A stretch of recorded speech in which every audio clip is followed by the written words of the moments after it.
güzel Türkistan, sana ne oldu?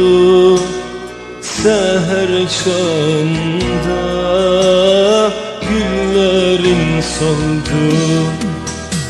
Çemenler berbat, kuşlarda feryat, hepsi bir mahzun, olmaz mı Dilşat?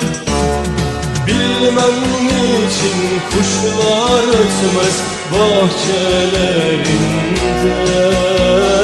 bahçelerinde.